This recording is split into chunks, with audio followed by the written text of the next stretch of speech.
Good morning, you guys. Happy Tuesday to you. Hey, listen, I got my next 3 manners for you today. First one, very, very simple. Hold the door open for other people.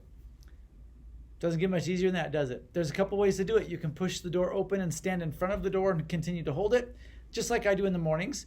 Or you can actually walk out the door and glide your hand along the door, waiting for the next person to kind of put their hand on the door so that way they know that, or you know that they've got it, and you can continue to walk ahead. There is a third way, which is you open the door and then just turn around and stand behind it and hold the door open.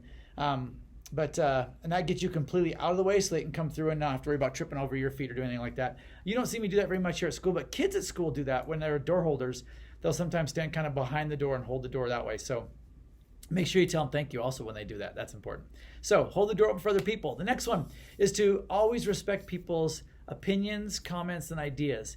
It does not mean you have to agree. It just means that you listen, you think about what they have to say, and then you share your thoughts and your opinions and your ideas. That's how we have some awesome conversation and really build our community of learners, is by being able to have those conversations.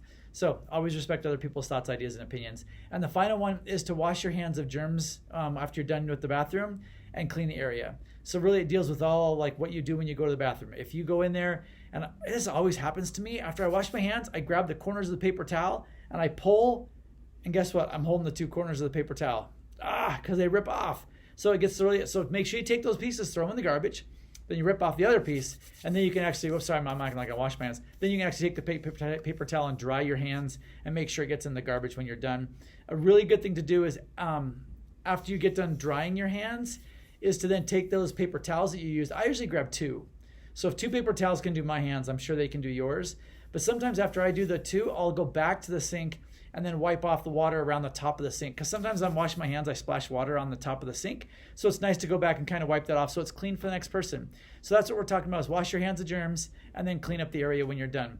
Again, if there's paper towels on the floor, don't just pick them up because you don't know what the other person did with them. But I always grab an extra paper towel and then I scoop up all the little pieces with the 1 paper towel I just grabbed. Again, if you're the one that pulls them off and then you get the 2 little corners in your hand, make sure they get in the trash can. I've learned a trick. You want me to teach to you? If you actually grab the paper towel like this, so kind of get on the side of it and grab it like this and then pull, and you got to do it kind of fast because your hands are really wet. But if you actually grab your hands this way and put it on it and then pull down, it has a much less chance of breaking than if you try to grab the corners and pull. Neat little trick. It works most of the time for me, but I always forget it, and I just grab the 2 corners and pull, and then I'm holding the 2 corners. So have yourselves a great day. Work on these manners. They're important. It's how we roll every single day at Beartooth Elementary School. You guys have an awesome Tuesday.